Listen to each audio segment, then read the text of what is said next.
24 news. इस समय हम मौजूद हैं लखनऊ के नए अकबर नगर में, जिसको यहाँ पर आकर के बसंत कुंज में जिसमें विस्थापित किया गया। आइए हमारे साथ कारी रोशन साहब, उनसे भी बातचीत करने की कोशिश करेंगे। क्या नाम है? जी, मेरा नाम कारी मोहम्मद रसूल है। यहाँ पर आए हैं मुहर्रम के दिन, कैसा लग रहा है आप लोगों को अकबर नगर छोड़ करके? देखिए, मुहर्रम का दिन है। बहुत हम लोग जो अकबर नगर में जिस तरह से प्रोग्राम वगैरह करते थे और सारे लोग वहाँ एक साथ मुहर्रम मनाते थे, आज हम लोगों को ऐसा लगता है कि हम लोग अलग अलग जुदा जुदा हो गए और उतनी दूर से, क्योंकि मेरा अकबर नगर पूरा मोहल्ला अल्हम्दुलिल्लाह मैं मोहल्ले का इमाम हूँ, तो जाहिर है कि सारे लोग याद करते हैं।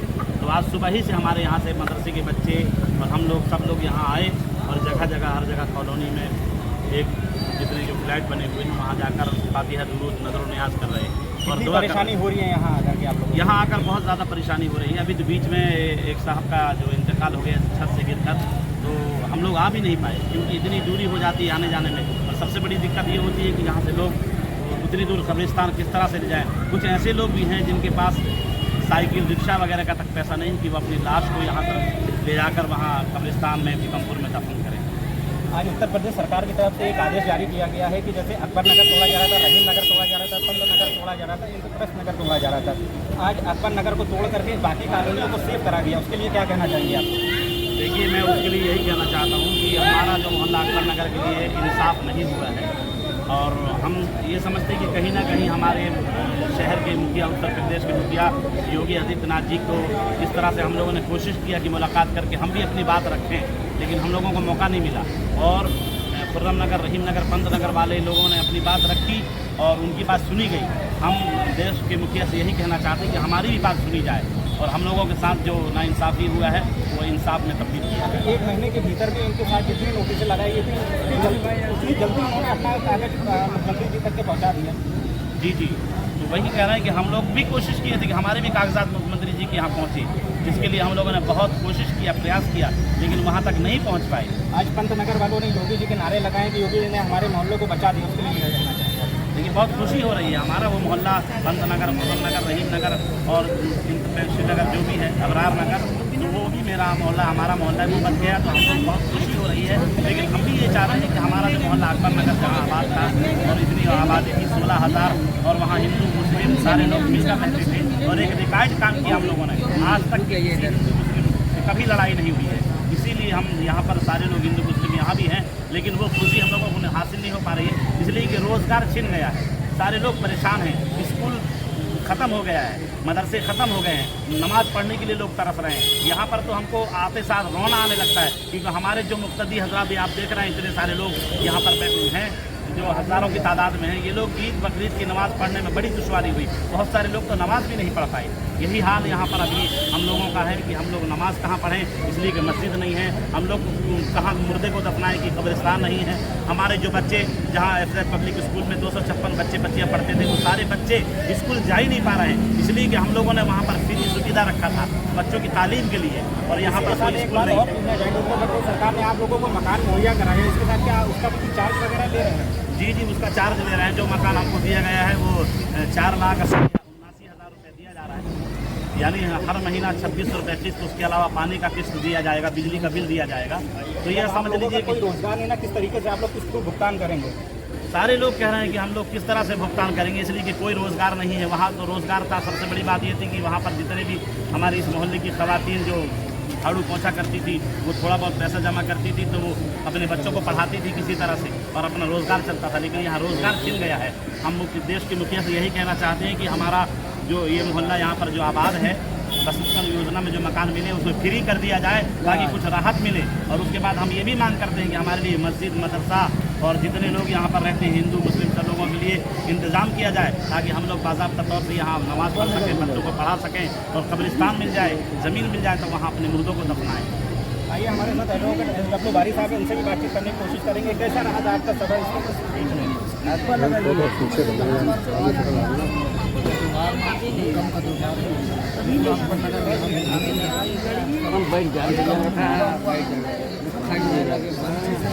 यहाँ पे वो जो अकबर नगर में खुशी मिलती थी यहाँ पर नहीं सब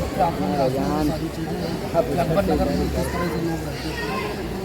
बतौर आप एक एडवोकेट हैं, जिस तरीके से आपने इस केस की भूमिका को निभाया पूरे तरीके से, क्या इस तरीके से उन लोग ने भी रहीम नगर इंप्रेस नगर वालों ने भी निभाया होगा? क्या इतनी जल्दी उनका फैसला आ गया? रहीम नगर इंप्रेस वालों ने कुछ नहीं किया, अकबर नगर वालों ने बहुत कुछ किया, पूरी एड़ी से चौकी लगा दी उन्होंने अपने लिए, इंसाफ के लिए, लेकिन हमारे साथ सौतेला व्यवहार हुआ, हमारी कहीं सुनी ही नहीं गई। क्या मकसद रहा ध्वस्तीकरण का? देखिए आज जो चीज़ है नाले की, हम लोग 50 मीटर दे रहे थे, नाले को हमसे 50 मीटर ले लिया गया, अकबर नगर सेव कर दिया गया। आज यहाँ तक कह दिया गया कि 30 मीटर हो, 20 मीटर हो, कुछ भी हो, इनको तोड़ा ही नहीं जाएगा, उसका व्यवस्था की जाएगी। इस तरह से हमारे साथ सौतेला व्यवहार किया गया। ये मुख्यमंत्री जी को नहीं करना चाहिए था, क्योंकि हम लोग भी उनके वोटर थे, हम लोग भी सरपरस्ती में रह रहे थे, हम लोगों ने भी उनकी जय जयकार की, ऐसा नहीं है, हम लोग भी वोट दिए, सारी चीज़ें हैं, हमेशा उनका विधायक दिया गया, उनका सभासद दिया गया, यहाँ तक कि सांसद हम लोगों ने हमेशा दिया। इस तरह सौतेला व्यवहार हुआ है हमारे साथ, हमको इंसाफ मिलना चाहिए। एक तरफ आप लोग दम बना रहे हैं और एक तरफ खुशी बांटी जा रही है, रहीम नगर वाले आज लड्डू बांट रहे हैं। लेकिन अब उनको तो खुशी मिली है, तो उनको तो भाई उनकी खुशी में हम भी शरीक हैं, ऐसा नहीं है कि उनके साथ खड़े हैं, कंधे से कंधा मिलाकर खड़े हैं, लेकिन वो हमारे साथ भी खड़े हैं, हम हमारे लिए भी लड़ाई लड़े, हमारे लिए भी इंसाफ मांगे, हम उनकी खुशी में शामिल हैं, लेकिन हम लोग चूँकि गम में हैं, हमारे गम में उनको शरीक होना चाहिए, इस चीज़ उनको भी बड़ा दिल करना चाहिए। क्या सौंदीकरण की किसी की छत हटाई जा सकती है? बिल्कुल नहीं हटानी चाहिए, जो मुख्यमंत्री जी ने संविधान में कहीं पर दिया नहीं, गया है? कहीं पर नहीं है। मुख्यमंत्री जी ने आज कहा भी इस चीज़ को कि बिल्कुल ये चीज़ नहीं हटाई जाएगी। तो इस तरह अकबर नगर के भी कुछ दरिया दिल दिखा देते रहे, दिल दिखा देते, हम लोग कभी उनका विरोध नहीं किए अब तक चलने।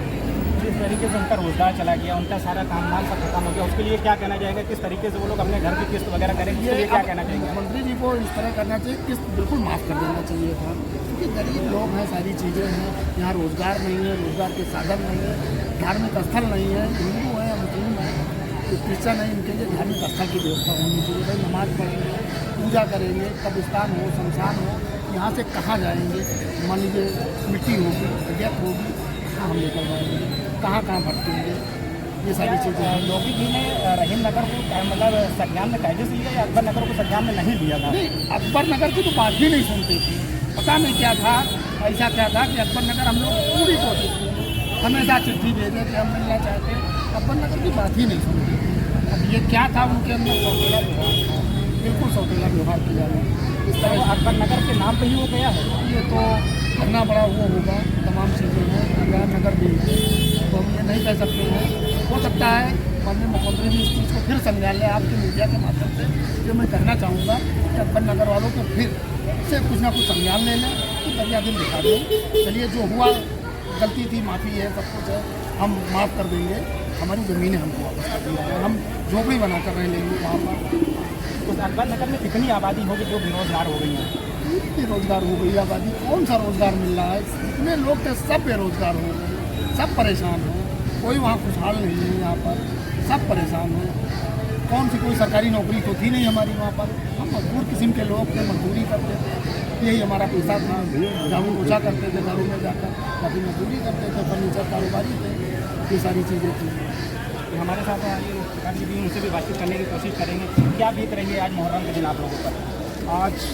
आज का दिन क्योंकि हम लोगों के लिए बहुत ही बुरी फीलिंग के लिए था, और इस वक्त हम लोग डबल कमी है, इसलिए एक तो हमारे मोहल्ले की कमी है, दूसरे हम लोगों के जो मकान दिए गए हैं इतनी आवाम है आज तक भूल नहीं पाई है। और मैं समझता हूँ यहाँ की आवाम में जो रोष, जो परेशानियाँ और दुख है उनका, उसे बयान नहीं किया जा सकता। एक बात मैं कहूँगा, माननीय उत्तर प्रदेश के मुख्यमंत्री जी ने अभी एक आदेश किया है जो कि 28 किलोमीटर तक अस्तीपुर तक की उनको ध्वस्तीकरण के लिए सबको कहा गया था, लेकिन अचानक उनका एक आदेश आ जाता है कि जितने और महल्ले हैं वो तोड़े नहीं जाएंगे।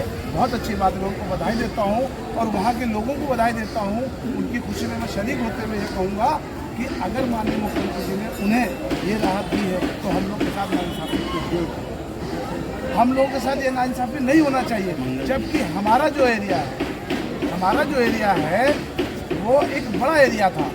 वहाँ से जो आपका कुकरैल नाला था, वो नाला काफ़ी दूरी पे था, वो 35 मीटर मांग रहे हैं और हम लोग उन्हें 50 मीटर देने के लिए कह रहे थे। हम लोगों ने कहा उनसे कि आप जितने में आपका प्रोजेक्ट हो जाता है उतने में ले जैसे लीजिए। रहीम नगर में 138 मीटर तक के निशान लगा करके गए हैं, उनके लोगों के दिलों में तो डर और भर गया था। वहाँ जाकर के उन्होंने कह दिया कि ठीक है, हम 30 से 35 मीटर के बीच के दायरे में लेकर के मकान तोड़ेंगे। ऐसा है ना, वो जो भी मामला रहा हो, मुख्यमंत्री जी को संज्ञान में नहीं लिया, लेकिन मैं ये मानता हूँ कि अधिकारियों ने माननीय मुख्यमंत्री जी को गुमराह कर दिया, उनको सही बात बताई नहीं, इसलिए हमारी गरीब बस्ती को तोड़ दिया गया। हम लोग एक पसमानदा समाज और गरीब बस्ती वहाँ पर थी, उन्होंने इन गरीबों का फायदा उठाया और पंतनगर और रहीम नगर और जो ये एरिए थे वहाँ पर अच्छे अच्छे लोगों के मकान थे, वहाँ पर संपन्न लोग थे, उनको संज्ञान में लेते हुए उनको छोड़ दिया गया। हम लोग उत्तर प्रदेश के अंदर हम लोग रहने वाले गरीब बस्ती को तोड़ दिया गया। इन गरीबों की तरफ उनका ध्यान क्यों नहीं जा रहा है, मैं ये बड़ा आश्चर्य में हूँ। मैं माननीय मुख्यमंत्री जी से आपके माध्यम से अनुरोध करते हुए ये कहना चाहूँगा कि आप स्वतः संज्ञान में लेते हुए वहाँ की जांच कराएं, जितने में उनका रिवर फ्रंट बन सकता है वो ले लें, और बाकी की जगह जो बनती है हम लोग को वापस कर दें, क्योंकि हम लोग का यहाँ पर जीवन नरकीय जीवन हो गया है। हम लोग का रोजगार नहीं, हम सब बेरोजगार घूम रहे हैं, हमारे यहाँ पर बच्चे परेशान हैं, पढ़ नहीं पा रहे, यहाँ पर इबादत की कोई जगह नहीं है, यहाँ पर पूजा करने के लिए कोई जगह नहीं है, यहाँ पर आदमी ना पूजा कर पा रहा है ना इबादत कर पा रहा, सिर्फ जीना मरना ही नहीं है। हमारे इसके अंदर एलडीएबीसी ने भी कोई अपनी अहम भूमिका निभाई है। मैं समझता हूँ एलडीएबीसी की ही सबसे बड़ी भूमिका रही है, जो ऊपर तक सही बात नहीं पहुँचाई, माननीय मुख्यमंत्रियों को संज्ञान में ये बात नहीं दे पाई कि एक बड़ी आबादी का नुकसान हो रहा है और ये सब बेरोजगार हो गए हैं। वहाँ पर इस सब का कारोबार और बहुत अच्छे कारोबार चल रहा था, एक अच्छा जीवन जी रहे थे, और वहाँ से एक इतिहास रहा है, वहाँ से सभासद बीजेपी का, वहाँ से विधायक बीजेपी का, वहाँ से सांसद बीजेपी का, पूरी चैन बीजेपी की थी। इसके बावजूद भी हम लोगों के साथ अन्याय क्यों हुआ, मैं इस बात को समझ नहीं पा रहा हूँ। मैं आपके माध्यम से बार बार मुख्यमंत्री से अनुरोध करता हूँ कि हमको वही जगह दे दी जाए, और जहाँ पर उनका प्रोजेक्ट है, जहाँ पर वो रिवर फ्रंट बनाना चाहते हैं बना दे, बाकी की जगह हम लोग को दे दी जाए। आइए हमारे साथ मंगल झा जी भी आइए, उनसे भी बातचीत करने की कोशिश करेंगे। क्या बीत रही है आज आपके ऊपर? देखिए, मैं आपके चैनल के माध्यम से तो पहले एक ये बात बताना चाहता हूँ, जैसे अबरार नगर वाले, पंतनगर वाले और इंद्रप्रस्थ नगर वाले लोगों ने बोला कि मेरे पास हाउस टैक्स है, हाउस टैक्स हम भी देते थे, हमारे पास बिजली का बिल, उनके पास बिजली का बिल, यही सब चीज़ देखकर उन्होंने मतलब योगी जी ने इस मामले को संज्ञान लिया, और हम लोगों ने और हमारे वहाँ हमारे जैसे मैं मंडल अध्यक्ष भारतीय जनता पार्टी का हूँ, कई कार्यकर्ता बेघर हुए। 15 साल मैंने बीजेपी की सेवा किया, जो उसका ये हल मिला, मुझे बेघर कर दिया, कई कार्यकर्ताओं को वहाँ से बेघर कर दिया। क्या बीत रही है आज आप लोगों के सर पे से? आप लोगों के मकान नहीं है, क्या बीत रही है आप लोगों बीत रही है यही कि दुख का समय है, कैसे काटे, बेरोजगार हो गए, छोटे छोटे बच्चे पढ़ नहीं पा रहे, और बीजेपी का एक नारा है बेटी बचाओ बेटी पढ़ाओ, सारी बेटियाँ जो अशिक्षित होंगी ऐसे ही रहेंगी, और क्या। आप लोगों को यहाँ आए हुए कितना टाइम हो गया है? अभी तक उत्तर प्रदेश सरकार ने यहाँ क्या क्या सुविधा मुहैया कराई गई है? बिजली नहीं रहती है, 11 घंटे बिजली नहीं रहती, पानी की सुविधा और बहुत चीज़ें सुविधा। आप अंदर जाके देख सकते हैं, आप एक कील नहीं ठोक सकते हैं, एक कील ठोकेंगे तो सीमेंट गिर जा रहा है। क्या यहाँ रहने पे किसी का डर भी सता रहा है कि क्या आप लोगों को मकानों का डर भी है कि क्या किस तरीके से क्या बनाया गया? हाँ, यहाँ पर सांप, बिच्छू, बिस्कुपड़ा, तरह के जो जानवर अंधेरों में टहलते रहते हैं।